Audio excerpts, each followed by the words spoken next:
ပရမများတစ်လုံးကိုဘလို့ Cat and Polish လောက်ကြရလဲ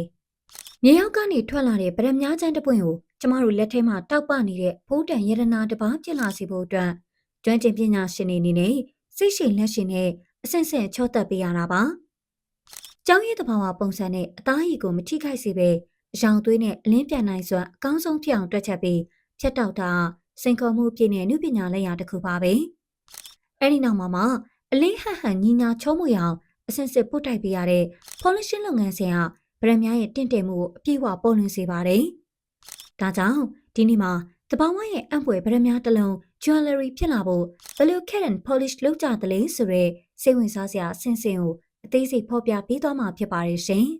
။မြေအောက်ကတူဖော်ရရှိတဲ့ဗရမများကျန်းတစ်ပွင့်ကိုပထမဆုံးအနေနဲ့ပုံစံဖော်ဖို့အတွက်ကျွမ်းကျင်ပညာရှင်တွေကစနစ်တကျကဲဖြန့်ရပါတယ်။အဲဒီနောက်မှာကျောင်းရဲ့တဘာဝလောက်ကိုထင်ရှားဆုံးပေါ်လွင်စေဖို့အတွက်တိကျတဲ့ဖြစ်တော်မှုနဲ့အကျော်သက်ပုတ်တိုက်မှုတွေကိုအစဉ်စဉ်ပြုလုပ်ပေးရပါတယ်။ဒီလိုစိတ်ရှိလက်ရှိဖန်တီးယူရတဲ့လုပ်ငန်းစဉ်ကနေလုံဝိရဒနာတွေမှာတင့်တယ်စေမဲ့ဗရမများစစ်စစ်လေးပေါ်ထွက်လာတာဖြစ်ပါတယ်။ဗရမများချောင်းမဖြတ်တော့ခင်မှာကျောင်းရဲ့အလင်းရနိုင်စွမ်းနဲ့အသားရည်ကိုတေချာဆန်းစစ်မှသာတန်မိုးရှိဆုံးပုံစံကိုဖန်တီးနိုင်မှာပါ။အတွင်းပိုင်းမှာရှိနေတဲ့အချောင်းတွေရဲ့ရောင်ဖြန့်ချက်မှုကိုကြိုတင်မသိရှိရင်ဖြတ်တဲ့အခါတန်မိုးကြီးကြောက်တွေထိခိုက်ပျက်စီးသွားနိုင်လို့ပါ။ဒါကြောင့်ဒီလိုသေးစိတ်လေးလာစမ်းစစ်တဲ့အဆင့်ဟာဗရမများတစ်လုံးရဲ့အနာဂတ်တန်မိုးကိုဆုံးဖြတ်ပေးမယ်အရေးကြီးဆုံးအခြေခံအုတ်မြစ်ဖြစ်ပါတယ်။နောက်ပြီးဗရမများကြောက်ကိုတင့်တော်တဲ့တောင်းပန်နဲ့ဖြတ်တောက်နိုင်မှသာအပြင်ကလာတဲ့အလင်းရောင်တွေကကြောက်ရဲ့မျက်နှာပြင်ကနေတောက်ပစွာပြန်ထွက်လာမှာပါ။အကယ်၍လွဲချော်ဖြစ်သွားရင်ဗရမများရဲ့တောက်ပြောင်မှုဟာလျော့နေသွားပြီးသူ့ရဲ့မူလဈေးကွက်တန်မှုပါကျဆင်းသွားနိုင်ပါတယ်။ဒါကြောင့်တိကျသေးကြတဲ့ကက်တင်နီးပညာဗရမများတစ်ပွင့်ရဲ့လှတရားနဲ့တန်ဖို့အမြင့်ဆုံးစီကိုရအောင်တွန်းတင်ပေးနေတယ်လို့ပါပဲ။ဖြတ်တောက်ပြီးရဲ့ဗရမများမျက်နှာပြင်မှာကျန်နေသေးတဲ့ကျန်းတယ်လေးတွေကိုညီညာချုံးမွေသွား polishing လုပ်ပေးခြင်းဟာအလေးဟန်ဟန်ကိုပိုပြီးထင်ရှားစေပါတယ်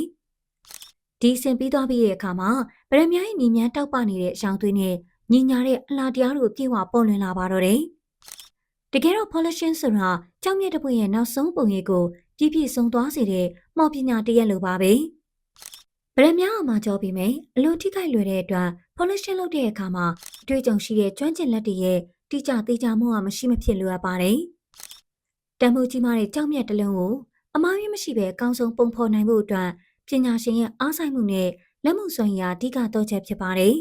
။ဒီအချင်းတွေပေါင်းစပ်မှသာတဘာဝရဲ့လာကိုလူသားတို့ရဲ့အမှုပညာနဲ့အပြည့်အဝပေါင်းစပ်ပေးနိုင်မှာဖြစ်ပါတယ်။စိုင်ပြကန်းတွေမှာတော့လှပစွာတောက်ပနေတဲ့ဗရမများလက်ဝိရဏတစ်ခုချင်းစီရဲ့နောက်ခွင်မှာပညာရှင်တွေရဲ့ချွေးနှဲစာနဲ့ချိန်တွေအများကြီးရင်းနှီးထားရပါတယ်